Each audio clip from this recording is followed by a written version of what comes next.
આ તને શું વાગ્યું છે?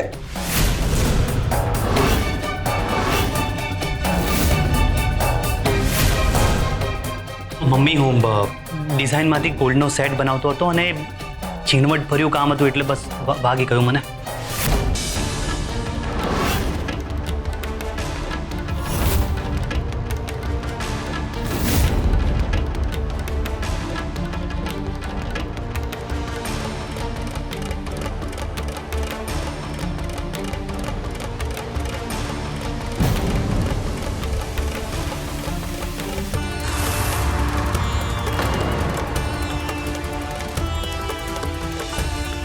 કોણ છો તમે અને મારો રસ્તો શું કામ રોકી રહ્યા છો?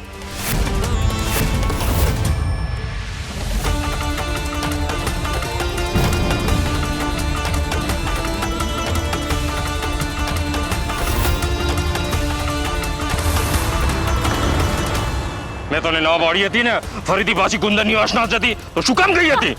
કોણ મને કોણ છે તું? ચોર!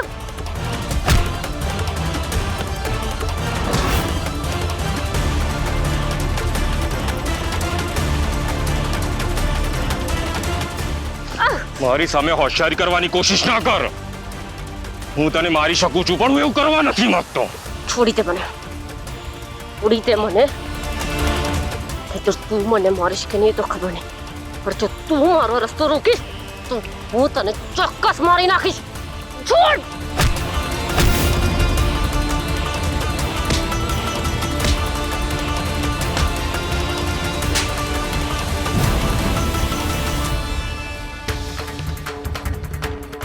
હું તને કહું એમાં માની જા, એમાં જ તારી ભલાઈ છે.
સરગમ, તને વાગ્યું તો નથી ને? હું ઠીક છું પણ એ કોણ છે? ઉભો રે!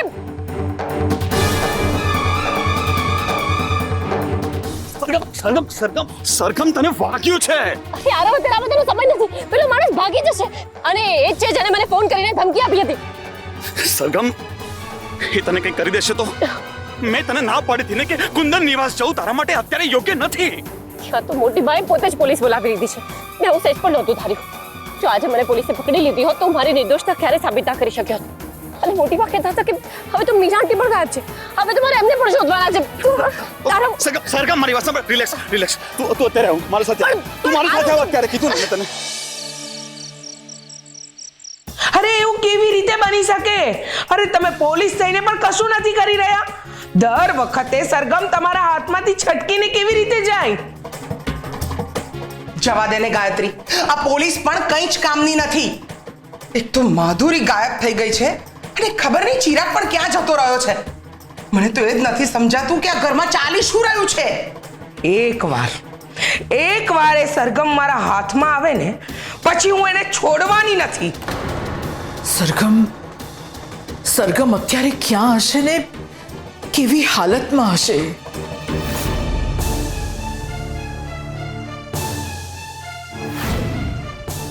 કોણ હશે આ નવો દુશ્મન અને શું કામ ઘરના એક પછી એક સભ્યોને ગાયબ કરી રહ્યો છે? ચિરાગ, તું ક્યાં હતો બેટા? મને તારી ચિંતા થતી હતી. મમ્મી, હું માધુરીને શોધવા ગયો હતો, પણ એ દૂર દૂર સુધી ક્યાંય જ ન દેખાઈ.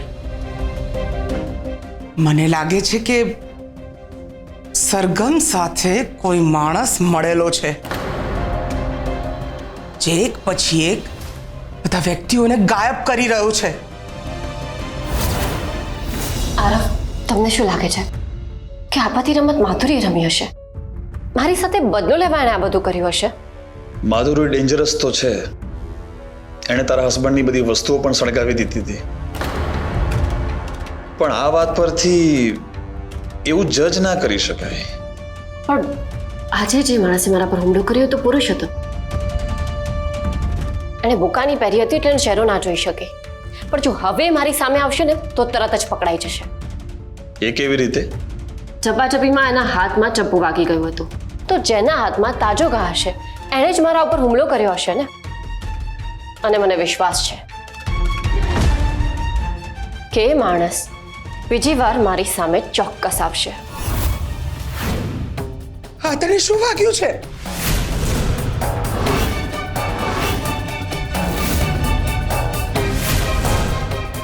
મમ્મી, હું ડિઝાઇનમાંથી ગોલ્ડનો સેટ બનાવતો હતો અને ઝીણવટ ભર્યું કામ હતું એટલે બસ ભાગી ગયું મને.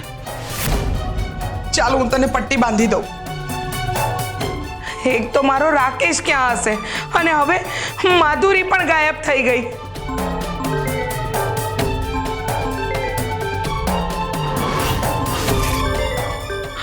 મનસુખ અંકલનો ફોન છે. હવે માધુરી વિશે પૂછશે તો હું એમને શું જવાબ આપું? બની શકે કે માધુરી એમને ત્યાં જ ગઈ હોય, તો ફોન તો ઉપાડ. હલો ચિરાગ, હું માધુરીને ક્યારનો ફોન કરી રહ્યો છું, એનો ફોન બંધ આવે છે. મારી સાથે એની વાત કરાવ ને, મારે એની સાથે અર્જન્ટ વાત કરવાની છે. અંકલ, માધુરી ઘરના કામથી મમ્મી સાથે બહાર ગઈ છે. એ જેવી આવે હું તમારી સાથે વાત કરાવું છું. કદાચ બની શકે કે એના ફોનની બેટરી લો થઈ ગઈ હોય અને ફોન બંધ થઈ ગયો હોય. હા, પણ તમે ચિંતા નહીં કરો, હું મમ્મીને કહું છું, એ તમારી સાથે વાત કરશે. ઓકે બેટા. આમ ક્યાં સુધી એમને ખોટું બોલવાનું? ચિરાગ, તારી ઇન્સ્પેક્ટર સાથે વાત થઈ? હે માણસ કોઈ કામનો નથી. મારી માધુરીને પણ કોણ જાણે સરગમે ક્યાં બાંધીને રાખી હશે. તમે લોકો ચિંતા નહીં કરો, માધુરી કાલ સુધી આવી જશે.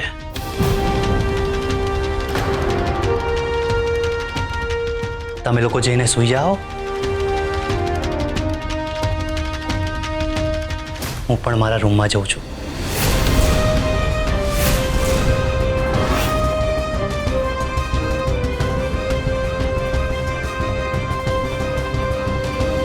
ચિરાગને આ પરિસ્થિતિમાં ઊંઘ કેવી રીતે આવી શકે? હું હવે જાઉં. અરે, ક્યાં જઈશ તું? પોલીસ તને શોધી રહી છે. અત્યારે તારું બહાર જવું બિલકુલ સેફ નથી હો સરગમ. જો તને સંકોચ અનુભવાતો હોય તો તું મારા રૂમમાં જઈને સૂઈ જા. હું અહીંયા સોફા પર સૂઈ જઈશ. પણ આજની રાત ગમે તેમ કરીને કાઢવી પડશે સરગમ.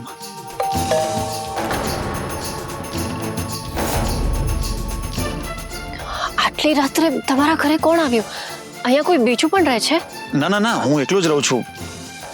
મારે જોવું પડશે કોણ આવ્યું છે. એટલે જ હું જવાનું કહી રહી હતી, કારણ કે મારા કારણે તમે પણ હેરાન થશો. જો પોલીસ આવી હશે ને તો એ તમને સવાલ પૂછીને હેરાન કરી નાખશે. તું ચિંતા નહીં કર, તું શાંતિ રાખ, મને ચેક કરવા દે કોણ છે એ હું જોઉં. તું એક કામ કર, તું સંતાઈ જા. હા.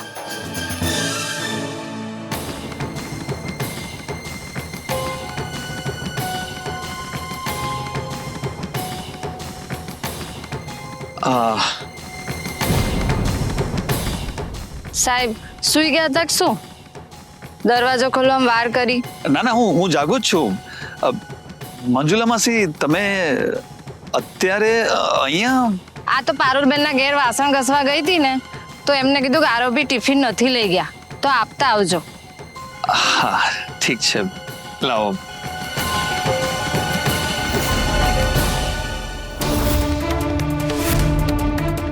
Thank you. તમે હવે જાઓ, કાલે આવજો. હા સાહેબ. હા. સાહેબ કાલે થોડીક મોડી આવીશ હો, ચાલશે ને? 12:30 આસપાસ આવી જઈશ. એક કામ કરો, તમે કાલે આવતા જ નહીં. લ્યો સાહેબ, કાલ આવવાનું કેમ ના પાડો છો? ના ના ના, એટલે હું કાલે બહારગામ જાઉં છું ને, એટલે કહું છું. સારું સાહેબ. કઈ નહીં, તમે જાઓ હો ને. ટિફિન આવી ગયું છે એટલે. હા.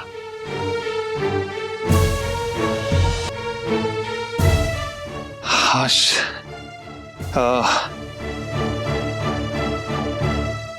ટિફિન આવી ગયું છે તો નહીં, હું ઠીક છું. મને તો એવું હતું કે હું મોડી રાત્રે ઘરે જઈને મારા રૂમમાં જ સૂઈ જઈશ અને મોટી બાને જાણ કરી દઈશ. પણ હવે તો મોટી બા જ મને દોષી સમજી રહ્યા છે.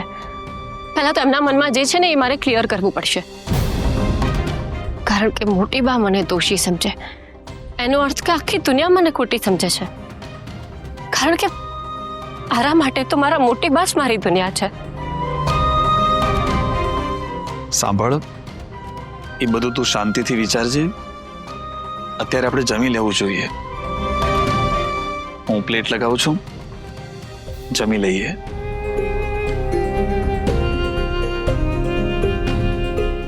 મને તો આખી રાત ઊંઘ જ નહીં આવે. મારે આગળ શું કરવાનું છે, મારે એનું પ્લાનિંગ કરવું પડશે.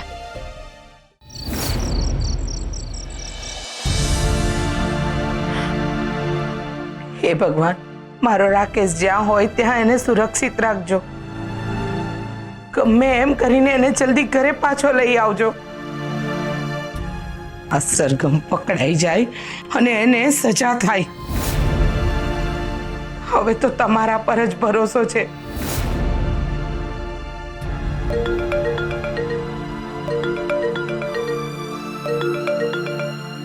હલો મમ્મી, આ સરગમ બહુ ખતરનાક છે. હું જેમ તેમ કરીને ત્યાંથી ભાગ્યો છું, પણ મને ખબર નથી કે હું બચી શકીશ કે નહીં.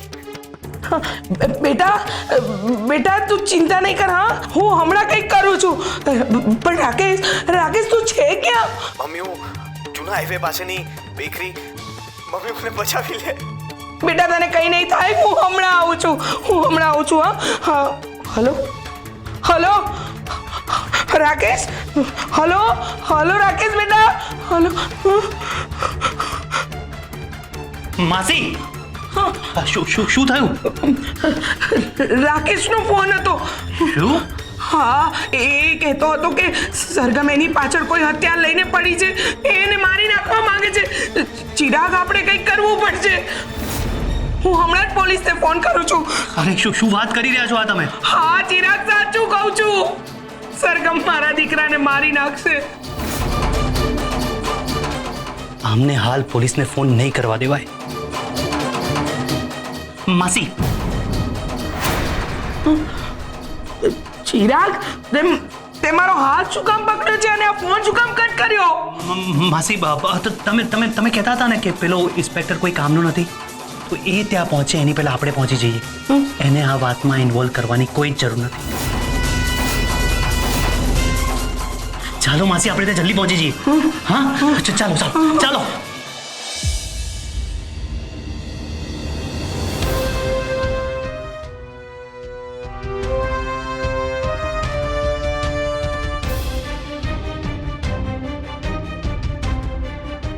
તું શું લખી રહી છે? આ એ જ બધી વ્યક્તિઓના નામ છે જેમણે કોઈને કોઈ રીતે મારી ઉપર આરોપ મૂક્યો છે, એટલે કે મને વધારે ફસાવવાનો પ્રયત્ન કર્યો છે. મને જેની ઉપર શંકા છે એ લોકોના જ નામ લખ્યા છે. મોટી બા? હા, કારણ કે હવે મોટી બા પહેલા જેવા મોટીબા નથી રહ્યા.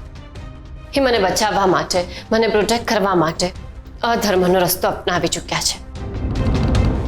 એ માધુરીને ગાયબ કરી ચૂક્યા છે અને એકવાર અમને ગાયત્રી આંટીને નુકસાન પહોંચાડવાનો પણ પ્રયત્ન કર્યો હતો. જો એમણે તારા માટે આટલું કર્યું છે ને હવે જો એ માણસમાં કદાચ બદલાવ આવ્યો હોય તો એની પાછળ ચોક્કસ નક્કર કારણ હોય. હા, હોય જ. કારણ કે મોટી ભાગ ક્યારેય પણ કશું જ પોતાના સ્વાર્થ માટે નથી કરતા. એટલે જો એમણે કંઈ કર્યું હોય તો એની પાછળ કારણ હોય જ. પણ એમણે જ મને પોલીસને પકડાવવાનો પ્રયત્ન કર્યો હતો અને મારે એ જ તો કારણ જાણવું છે અને એટલા માટે જ મેં એમનું નામ લખ્યું છે.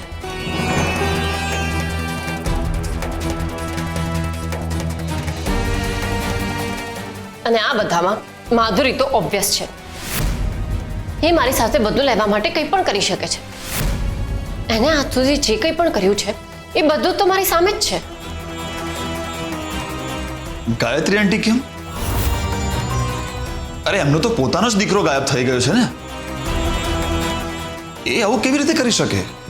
બની શકે ને કે મને હેરાન કરવા માટે કે પછી મને ઘરથી બહાર કાઢી મૂકવા માટે એ આ બધું નાટક કરી રહ્યા હોય. બધાને એવો અનુભવ કરાવતા હોય કે રાકેશને મેં ગાયબ કર્યો છે, પણ એકચ્યુઅલીમાં એમણે જ રાકેશને ક્યાંક સંતાડી દીધો હોય. પણ બધો આરોપ મારી ઉપર આવી જાય અને પોલીસ પણ મારી પાછળ પડી જાય. મને તો કંઈ જ નથી સમજાતું. આ બધા પ્રશ્નોના જવાબ ક્યારે કેવી રીતે મળશે કંઈ જ નથી સમજાતું. કાશ હું એ દિવસે સર્વન્ટ ક્વાર્ટરની બહાર જ રહી ગઈ હોત ને તો આવું કંઈ થતું જ નહીં. હા આરવ, મેં સર્વન્ટ ક્વાર્ટરની બહાર એક સીસીટીવી કેમેરો લગાવ્યો હતો જેથી કરીને હું રાકેશની બધી જ મૂવમેન્ટ્સ ઉપર નજર રાખી શકું. મારે કેમેરાની ફૂટેજ ચેક કરવી પડશે. તો તારું કામ વધારે સરળ થઈ જશે. તો પછી પોલીસ ત્યાં તપાસ કરવા ગઈ તો એમણે કેમેરો ચેક ન કર્યો? કારણ કે એ હિડન કેમેરો છે.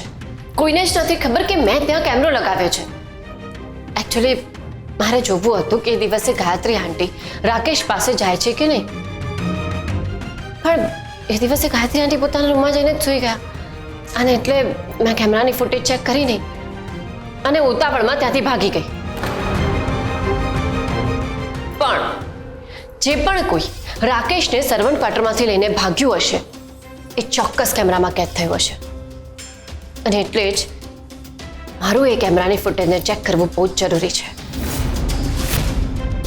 આરવ, પ્લીઝ તમે કુંદનની વાત જાઓ ને. અને હા, મોટીવાને એવું કહો કે તમારું લેપટોપ બગડી ગયું છે, તમારે લેપટોપની જરૂર છે. મને વિશ્વાસ છે કે ધ્વનિકનું લેપટોપ તમને આપશે અને એની અંદર જ બધી ડિટેલ સેફ છે. એની અંદર એક એપ્લિકેશન છે જેમાં એ કેમેરાની બધી જ ફૂટેજ સેવ થાય છે. હા, તમે એને કોઈ પેનડ્રાઈવમાં ટ્રાન્સફર કરીને લઈ આવજો ને. પણ સરગમ, આટલી મોડી રાત્રે મોટી બને મારા પર શંકા નહીં જાય? પણ તમે એવું જ રાખજો ને કે તમને કંઈ જ નથી ખબર.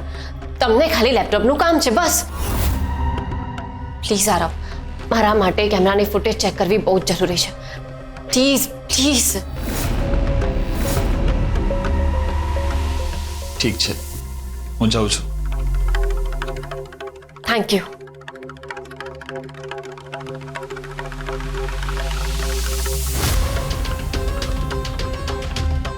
પોતાની નિર્દોષતા સાબિત કરવી એ દુનિયાનું સૌથી મોટું યુદ્ધ છે. કારણ કે લોકો સત્ય પહેલા શંકા ઉપર વિશ્વાસ કરે છે. રાકેશ! રાકેશ! રાકેશ! રાકેશ! રાકેશ! રાકેશ! રાકેશ! માસી, મારી વાત સાંભળો. મને લાગે છે કે અહીંયા કોઈ જ નથી અને આપણે છે ને રાકેશને શાંતિથી શોધવો પડશે. તમે શ્યોર છો કે રાકેશે આ જ લોકેશન કઈ હતી? હા હા હા, હું શ્યોર છું. એને કહ્યું હતું કે જૂના હાઈવે પાસે અને કોઈ બેકરી, પછી ફોન કપાઈ ગયો.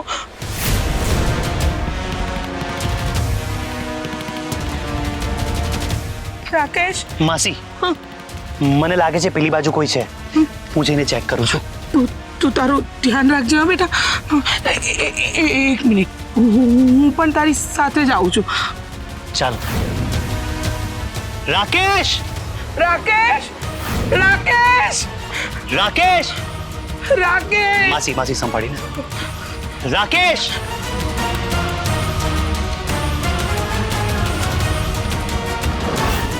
ચિરાગ ચિરાગ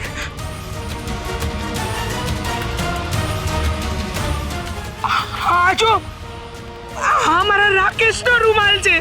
હું આવા નિશાન બનાવતી હોઉં છું રૂમાલ પર. રાકેશ